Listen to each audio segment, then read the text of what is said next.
सिंधुदुर्गच्या वतीने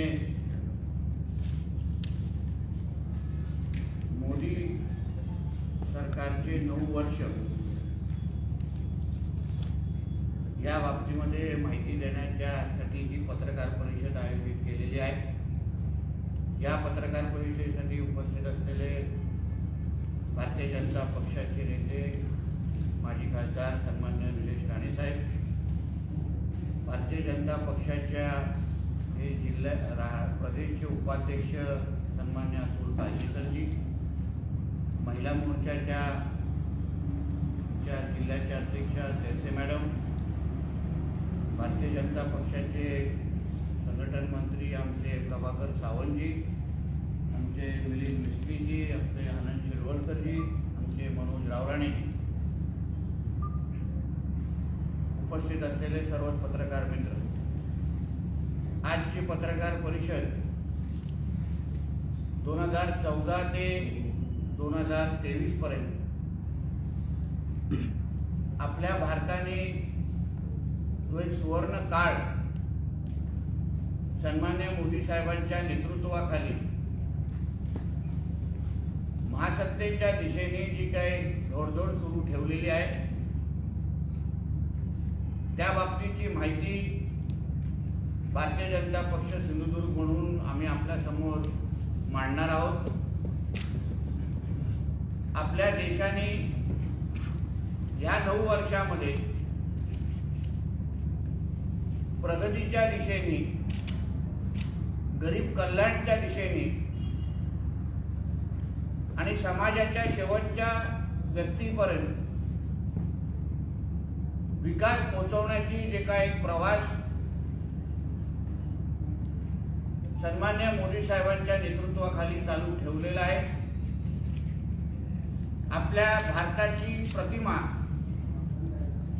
आज जगामध्ये महासत्ता दिशेने जाणारा एक देश, प्रगती करणारा एक देश आणि जगामध्ये संकटाच्या काळामध्ये विविध देशांना मदत करणारा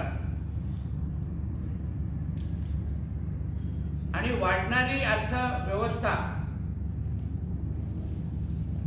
म्हणून एक वेगळी ओळख गेल्या 9 वर्षामध्ये आपण तयार केलेली आहे।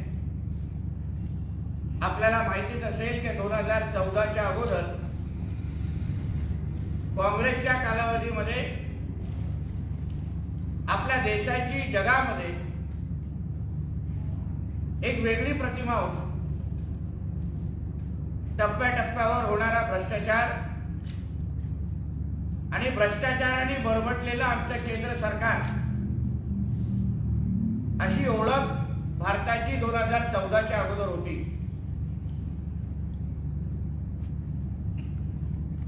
तेव्हाचे पंतप्रधान सन्माननीय मनमोहन सिंग साहेबांना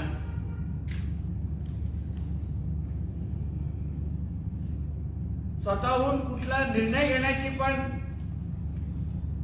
त्यांना स्वातंत्र्य नव्हतं। राहुल गांधीजींना विधेयक फाडण्या देशाच्या 140 कोटी जनतेने आपल्या भारत देशाचं नेतृत्व सन्माननीय मोदी साहेबांच्या हातात दिलं आणि 14 पासून ते आतापर्यंत मोदी साहेबांनी देशाच्या प्रत्येक घटकाला पुढे घेऊन जाण्याचा प्रयत्न केंद्र सरकारच्या माध्यमातून केलेला आहे। देशामध्ये असंख्य गरीब कल्याणकारी निर्णय घेतलेले आहेत। शेतकऱ्यांना सन्मान असो, महिलांना आर्थिक सक्षम करणं असो, तरुणांच्या 2 हाताला रोजगार असो, देशाच्या प्रत्येक समाजाला, धर्माला सबका साथ सबका विकास असा नारा देऊन प्रत्येकाला त्याचा अधिकार देणं, प्रत्येकाला त्याचा मान सन्मान देणं, हे आमच्या केंद्र सरकारच्या माध्यमातून झालेलं आहे। शेतकरी सन्मान योजनेच्या अंतर्गत प्रत्येक शेतकऱ्याला आर्थिक सक्षम करणं, त्याच्या अकाउंटमध्ये थेट पैसे पोहोचवणं. आपल्याला माहिती आहे की काँग्रेस सरकारच्या कालावधीमध्ये योजना जाहीर व्हायच्या, पण योजनेचा पैसा हा लाल पिटीमध्ये कुठे ना कुठे अडकून राहील. पण ह्या 9 वर्षामध्ये शेतकरी सन्मान योजना असेल, मुद्रा योजना असेल, या असंख्य योजनांच्यामुळे थेट शेतकऱ्यांना फायदा आणि आर्थिक समृद्धी त्यांच्या दारापर्यंत आणण्याचं काम मोदी सरकारच्या माध्यमातून झालेलं आहे. मच्छीमारांसाठी पण केंद्र सरकारची मत्स्य संपदा योजना, प्रधानमंत्री मत्स्य संपदा योजना, त्याच्यामुळे असंख्य शेतकऱ्यांना, असंख्य मच्छीमारांना खऱ्या अर्थाने पैसे मिळणं, योजनेचा लाभ मिळणं, साधन समृद्धीसाठी पैसे उपलब्ध होणं, अशी एक प्रभावशाली योजना मच्छीमारांसाठी आमच्या केंद्र सरकारने आणलेली आहे. 2014च्या अगोदर रत्नागिरी असो, सिंधुदुर्ग असो, त्याच्यामध्ये क्वचितच असे प्रस्ताव यायचे. पण आता 14 पासून ते आतापर्यंत केंद्र सरकारच्या माध्यमातून मच्छीमारांसाठी या योजनेच्या अंतर्गत असंख्य लाभ उपलब्ध झालेले आहेत. विविध जेटींचं जाळं असेल किंवा मुख्य रस्त्यांचं जाळं असेल, मुंबई ते गोवा हा जो हायवे आहे 66 ज्याला आपण म्हणतो, त्याचा विकास आदरणीय नितीन गडकरीजींच्या नेतृत्वाखाली हा याच कालावधीमध्ये पूर्ण झाला आणि त्याच्यामुळे मोठ्या प्रमाणामध्ये पर्यटन आपल्या ह्या कोकणामध्ये येऊ शकले. त्याचबरोबर असंख्य अन्य योजना आहेत ज्याच्यामुळे कोकण असेल, महाराष्ट्र असेल, देशामध्ये विविध घटकांना मोठ्या प्रमाणामध्ये त्याची मदत झालेली आहे. आज मुद्रा योजना सारख्या एक महत्वाच्या योजना आहेत. पंतप्रधान आवास योजना, आदरणीय पंतप्रधानांनी प्रत्येकाला आपल्या हक्काचं घर मिळालंच पाहिजे अशी घोषणा केली आणि ती घोषणा खऱ्या अर्थाने लोकांसाठी उपलब्ध करून दाखवली आणि आज मोठ्या प्रमाणामध्ये देशभरामध्ये त्याचे लाभार्थी तयार झालेले आहेत. प्रत्येकाला त्याचं हक्काचं घर आज उपलब्ध झालेलं आहे. जल जीवन मिशन सारख्या महत्वाच्या योजना ज्याच्यामध्ये प्रत्येकाच्या घरामध्ये पाणी पोहोचवण्याचं काम हे आमच्या केंद्र सरकारच्या माध्यमातूनच झालेलं आहे. सबका साथ सबका विकास ही जी एक महत्वाची घोषणा मोदी साहेबांनी पहिल्या वर्षापासून दिली, त्याच्यामुळे धार्मिक स्थळांचा विकास प्रत्येक धर्माच्या, प्रत्येक जातीसाठी विविध योजनांच्या माध्यमातून हा विकास करण्यात आला. केंद्र सरकारने मोदी साहेबांनी पहिल्या दिवसापासून ना खाऊंगा ना खाने दूंगा असे एक महत्वाचं घोषवाक्य दिलं आणि त्याच प्रमाणामध्ये देशभरामध्ये कोणालाही भ्रष्टाचार करण्याची संधी या 9 वर्षामध्ये मिळालेली नाही. जी काँग्रेसच्या कालावधीमध्ये प्रत्येक टप्प्याटप्प्यावर आपल्याला भ्रष्टाचाराचा वास यायचा, पण ह्या 9 वर्षामध्ये मोदी साहेबांच्या नेतृत्वाखाली भ्रष्टाचाराला मोठ्या प्रमाणामध्ये आळा बसलेला आहे. आज जगामध्ये भारताचा एक वेगळा सन्मान तयार झालेला आहे. भारताकडे बघण्याचा दृष्टिकोन बदललेला आहे. करोनाच्या कालावधीमध्ये जेव्हा जगामध्ये करोनाच्यामुळे विविध देश करोनाशी संघर्ष करत होते, तेव्हा आपल्या भारताने आपल्या स्वतःच्या वॅक्सिन तयार करून फक्त आपल्या भारतीय लोकांना नाही, पण जगातल्या असंख्य देशांना या वॅक्सिन तिथे पाठवून त्यांनाही आधार देण्याचं काम मोदी साहेबांच्या नेतृत्वाखाली झालेलं आहे. आज जगामध्ये कुठेही आपण गेलात तर भारतासाठी एक वेगळा सन्मान तयार झालेला आहे. कुठलाही पंतप्रधान, राष्ट्रीय अध्यक्ष जेव्हा भारताबद्दल बोलतो, भारताचा उल्लेख करतो, तेव्हा मोदी साहेबांनी 9 वर्षामध्ये आपल्या भारताला किती मोठा सन्मान मिळवून दिलाय हे त्याचंच प्रतीक आहे. हल्लीच आपण ऐकलं असेल, अमेरिकेचे राष्ट्रीय अध्यक्ष हे आमच्या मोदी साहेबांचा ऑटोग्राफ घेण्यासाठी पुढे आले आणि त्यांचं कौतुक केलं. ऑस्ट्रेलियामध्ये मोदी इज द बॉस असं म्हणून त्यांनी कौतुक केलं.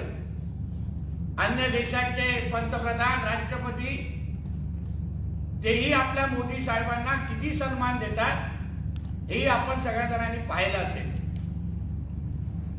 म्हणून भारतातच नाही, पण आज जगभरामध्ये भारताची प्रतिमा बदललेली आहे.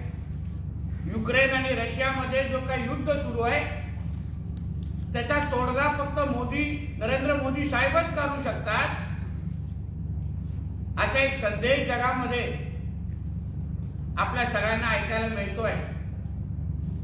म्हणून फक्त भारत देशामध्येच नाही, पण आज आपल्या भारत देशाबद्दलची प्रतिमा काँग्रेसच्या कालावधीपेक्षा वेगळी प्रतिमा आज मोदी साहेबांच्या नेतृत्वाखाली गेल्या 9 वर्षामध्ये तयार झालेली आहे.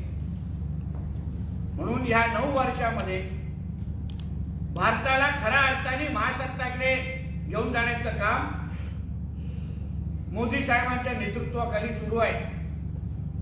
या 9 वर्षामध्ये आपल्या कोकण असेल, महाराष्ट्र असेल, एवढे महत्वाचे निर्णय घेतलेले आहेत ज्याचा उल्लेख सन्मान्य देवेंद्र फडणवीस साहेब असतील, केंद्रीय मंत्री आपले सन्मान्य राणे साहेब असतील, त्याची माहिती सन्मान्य विनोद तावडेजींनीही दिलेली आहे. म्हणजे पहिलं महाराष्ट्राला काँग्रेसच्या कालावधीमध्ये जी एक वेगळी वागणूक मिळायची, त्याहीपेक्षा मोदी साहेबांच्या नेतृत्वाखाली गेल्या 9 वर्षामध्ये महाराष्ट्राने जेवढं काय मागितलं त्याच्यापेक्षाही दुप्पट देण्याचं काम मोदी साहेबांच्या नेतृत्वाखाली झालेलं आहे. तरुणांना मोठ्या प्रमाणामध्ये रोजगार या 9 वर्षामध्ये मोदी साहेबांच्या विविध योजनांच्या अंतर्गत, आमच्या केंद्र सरकारच्या विविध योजनांच्या अंतर्गत उपलब्ध झालेला आहे. त्याच्यामुळे आज आपल्या देशातला तरुण अभिमानाने स्वतःच्या पायावर उभं राहण्याचा धाडस करू शकतो. ग्रामीण भागामध्ये पंतप्रधान सडक योजना असेल, शिक्षणाच्या अंतर्गत विविध योजना असतील, त्याच्यामुळे ग्रामीण भागाचा विकास हा मोठ्या प्रमाणामध्ये मोदी सरकारच्या अंतर्गत झालेला आहे. स्मार्ट सिटी सारखी एक महत्वाची योजना जी मोदी साहेबांच्या या 9 वर्षामध्ये पुढे आली आणि त्याच्यामुळे शहरांचा विकास आणि शहरातल्या राहणाऱ्या माणसाचं दरडोई उत्पन्न या योजनांच्या अंतर्गत झालेलं आहे. रेल्वे बाबतीमध्ये आपल्याला माहिती आहे की 14च्या अगोदर रेल्वे फक्त आपल्याला ऍक्सिडेंटच्या संदर्भातच ऐकायला मिळायची. देशभरामध्ये विविध ठिकाणी रेल्वेचे इथे ऍक्सिडेंट झालं, तिथे ऍक्सिडेंट, तेवढंच ऐकायला मिळालं. पण ह्या 9 वर्षामध्ये रेल्वेचा विकास तर झालाच, पण महत्वाच्या विविध योजनांच्या अंतर्गत उदाहरण वंदे मातरम ट्रेन असेल, तेजसच्या अंतर्गत तेजस एक्सप्रेस असेल, मेट्रोचा जाळा असेल, बुलेट ट्रेन असेल, या विविध निर्णयांच्या मुळे आज आपल्या भारतीय रेल्वेच्या संदर्भात एक वेगळं कौतुक सगळ्यांमध्ये या निमित्ताने आपल्याला ऐकायला भेटत आहे। 9 वर्षामध्ये आपल्या देशाला प्रगतीपथावर घेऊन जाण्याचं काम मोदी साहेबांच्या निर्णयामुळे झालेलं आहे। एक सक्षम आणि मजबूत नेतृत्व म्हणून आज प्रत्येक भारतीय आज मोदी साहेबांकडे बघतोय। आम्हाला विश्वास आहे की 2024 मध्ये आम्ही जे कामं एनडीए सरकार म्हणून आपल्या देशासाठी केलेली आहे त्याच्यामुळे देशाची जनता परत एकदा फिर एक बार मोदी सरकार म्हणून मोदी साहेबांना त्या नेतृत्वाखाली भारताला महासत्ता बनवण्याच्या दिशेने परत एकदा आशीर्वाद देईल एवढाच विश्वास या निमित्ताने मी व्यक्त करतो। धन्यवाद। आपले काही प्रश्न या संदर्भात विचारू।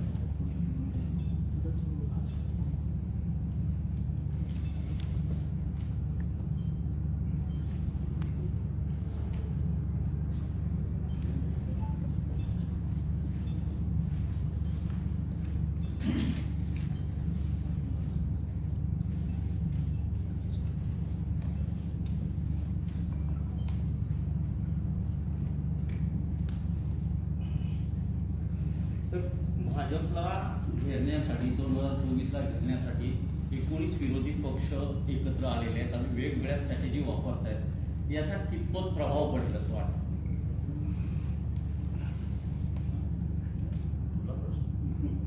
कोणाला प्रश्न विचारला आपण?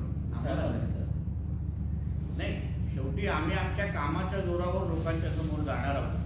हे जे विरोधी पक्ष नाही आहे ते त्यांच्या देशावर आपलं किती प्रेम आहे हा खरं म्हणलं तर महत्वाचा प्रश्न आहे।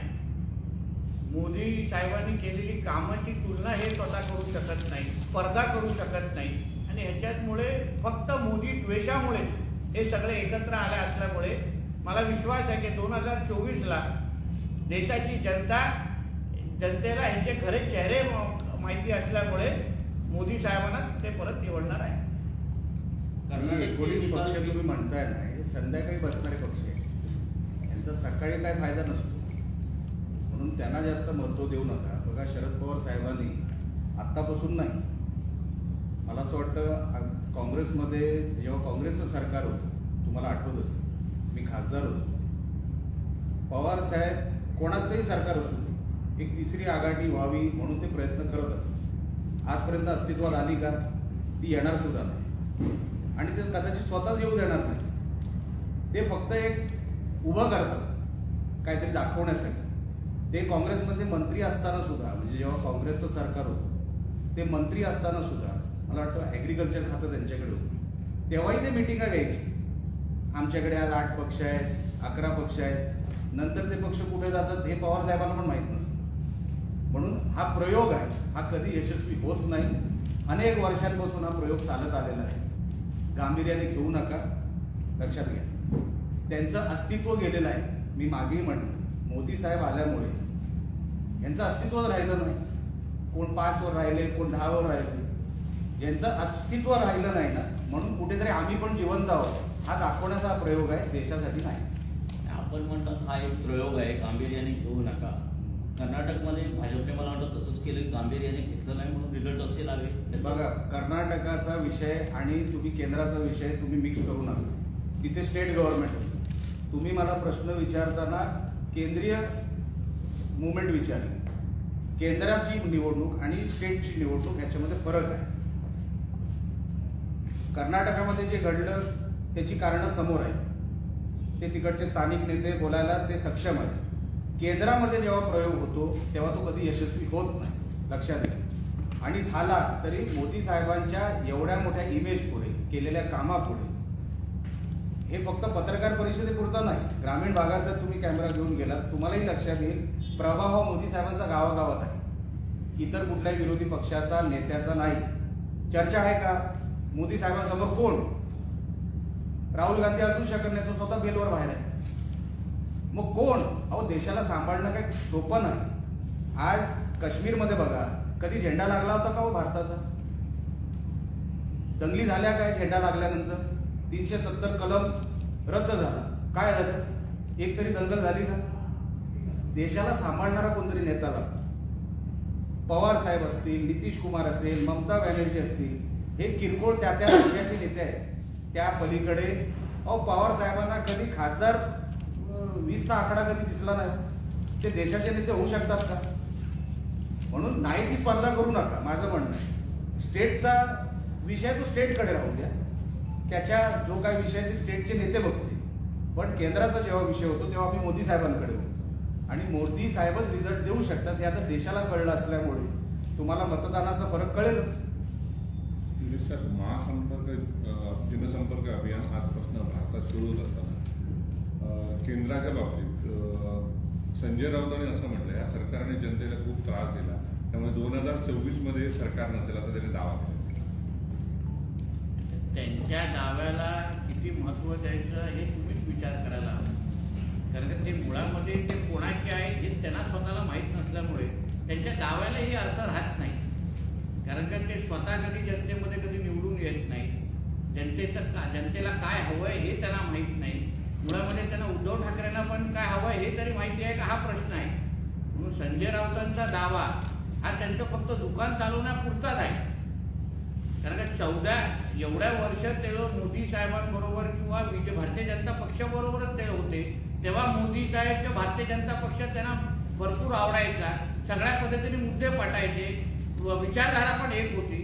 पण आता काँग्रेस आणि राष्ट्रवादीच्या एवढ्या प्रेमात पडल्या असल्यामुळे त्यांना सगळ्याच गोष्टी भारतीय जनता पक्षाबद्दल वाईट वाटत आहेत. म्हणून त्यांच्या दाव्याला आम्ही जास्त काही महत्व देत नाही.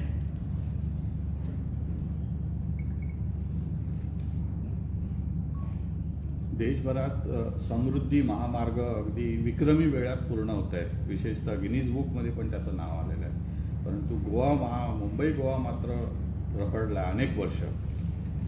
नेमकं करण्यासाठी काय आपण? मी सांगतो तुम्हाला. जेव्हा गडकरी साहेब येऊन गेले त्यांनी आता हवाई दौरा पण केला आणि त्याच्यामध्ये तारीख आणि सांगितलं अमुक अमुक डिसेंबरपर्यंत ही कामं पूर्ण होती. काही गोष्टी आपल्यालाही लक्षात आल्या पाहिजे.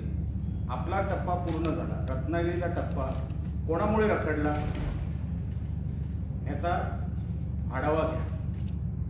राजकारणामुळे नाही, काही तिकडची परिस्थिती तशी निर्माण झाली, केली गेली ॲक्विजिशनची.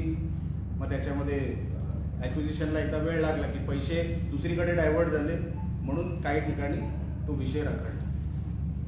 रत्नागिरीचा विषय सोडला, रायगडचा विषय वेगळा आहे. तिथे 2 कॉन्ट्रॅक्टर निघून गेले. त्यांना का तिथून जावं लागलं हा विषय डिपार्टमेंटचा आहे, तो माझा विषय नाही. रत्नागिरीचा विषय जोपर्यंत येतो तिथेही कॉन्ट्रॅक्टर बदलले गेले. 2 वेळा कॉन्ट्रॅक्टर बदलले गेले. कॉन्ट्रॅक्टर का बदलले जातात मला वेगळं सांगायची गरज नाही, तो माझा भाग नाही. गडकरी साहेबांनी सातत्याने सांगितलं की तुम्हाला वाटेल ती बिलं आम्ही तुम्हाला इकडे पूर्ण करतो, ॲक्विजिशनचा पैसा देतो. प्रांताकडे रेकॉर्ड आहे, NHAIच्या ऑफिसमध्ये रेकॉर्ड आहे. पैशाला कधी गडकरी साहेब नाही म्हटले नाही. पैसा एक्स्ट्रा दिला, पण काही स्थानिक लोकांच्या नेते लोकांच्या काही चुकांमुळे आपल्याला तो रस्ता मिळाला नाही. पण आता गडकरी साहेबांनी ज्या काही गोष्टी फायर करून सांगितल्या आहेत लोकांना, 100% मला खात्री आहे डिसेंबरपर्यंत, मला असं वाटतं डिसेंबरची तारीख दिली आहे गडकरी साहेबांनी, रस्ता पूर्ण होतो. या मोदी ॲट 9चा जो पूर्ण 30 मे ते 30 जूनचा जो काही कार्यक्रम आहे त्याचे मुख्य संयोजक केंद्रीय मंत्री सन्मान्य राणे साहेब आहेत. सहसंयोजक सन्मान्य माजी आमदार प्रमोद जठार. हे सगळे जे 1 महिन्याचा जो कार्यक्रम आहे तो राणे साहेब आणि जठार साहेबांच्या अंतर्गत आम्ही सगळेजण 1 महिना राबवणार आहोत. राणे साहेब, महामार्गाचा विषय म्हटला ना, फेब्रुवारीपर्यंत आता काल म्हणाला की फेब्रुवारीपर्यंत पनवेल टू गोवा 1 लेन पूर्ण होईल असं म्हटलेलं आहे मंत्री महोदयाने. खरं तर डिसेंबर घोषणा झाली होती, डिसेंबरपर्यंत महामार्ग पूर्ण होईल. हे तुम्हाला एक लेन होईल असं कोणी सांगितलं? कालच वक्तव्य कोणी? अं, चव्हाण साहेबांनी केलं. तर त्या विषयावर माझं जे काय तुम्हाला सांगितलं, मी काय बोललो तुम्हाला, आता एक सिंगल लेन तर सुरूच आहे. कुठल्या सिंगल लेनची बोलते आपण? सिंगल लेनवर तर आहोत. जो उर्वरित जो विषय आहे ना, ते इनकम्प्लीट आहे. काही ठिकाणी ॲक्विजिशनचा आहे, राजापूरला आहे, चिपळूणला आहे, काही प्रमाणात भरण्याला आहे, भरण्याला आणि परिसराला आहे. तिकडचे जे काही बॉटलनेक आहेत ते सोडवल्यानंतर महामार्ग तुम्हाला पूर्ण मिळेल. सिंगल मार्ग मिळेल. सिंगल मार्ग आजही सुरू आहे, त्याच्यातला विषय नाही. डिसेंबरपर्यंत जे गडकरी साहेब बोलले ते पूर्ण होईल. आता आपल्याला थोडक्यात मोदी ॲट 9 जो अभियान आजपासून 30 मे ते 30 जून पासून सुरू होत आहे, ते कुठले कुठले कार्यक्रम होणार आहेत मी थोडक्यात आपल्याला सांगतो. आणि केंद्रीय मंत्र्यांचा दौराही त्याच्याबरोबर आहे. त्याच्यामध्ये अभियान प्रारंभ रॅली, मोदीजी व्हिडिओ कॉन्फरन्स, त्याच्यानंतर पत्रकार परिषद आणि सोशल मीडिया मेळावा, त्याच्यानंतर विशाल जाहीर सभा एक होणार आहे या मतदारसंघाची, म्हणजे लोकसभा मतदारसंघाची. नंतर बुद्धिवंत संमेलन होणार आहे, ज्येष्ठ कार्यकर्ता संमेलन होणार आहे, संयुक्त मोर्चा संमेलन होणार आहे, विकास तीर्थ म्हणून एक कार्यक्रम घेतला जाणार आहे, व्यापारी संमेलन तोही या महिन्याभरामध्ये आम्ही आयोजित करणार आहोत. त्याचबरोबर लाभार्थी संमेलन तोही आयोजित होणार आहे. योग दिन कार्यक्रम 21 जून म्हणून योग दिन जो साजरा करतो त्या संदर्भात आम्ही कार्यक्रम घेणार आहोत. घरोघरी संपर्क अभियान हा एक अभियान आम्ही आमच्या माध्यमातून या महिन्याभरात राबवणार आहोत. आणि संपर्क से समर्थन या अंतर्गत आम्ही लोकांच्या मध्ये जाणार आहोत. या महिन्याभरामध्ये विविध केंद्रीय मंत्री इथे प्रवासाला येणार आहेत. अन्य जिल्ह्यांचे काही नेते आणि आमचे भारतीय जनता पक्षाचे प्रमुख हेही या महिन्याभरामध्ये इथे येतील. आदरणीय देवेंद्र फडणवीस साहेब येतील. आदरणीय राणे साहेबांचाही दौरा इथे लागलेला आहे. आणि त्याचबरोबर भारतीय जनता पक्षाचे प्रदेशचे अन्य नेते हेही या एका महिन्यामध्ये इथे येतील. येण्याच्या तारखेसकट तेव्हा आपल्याला माहिती देण्यात येईल.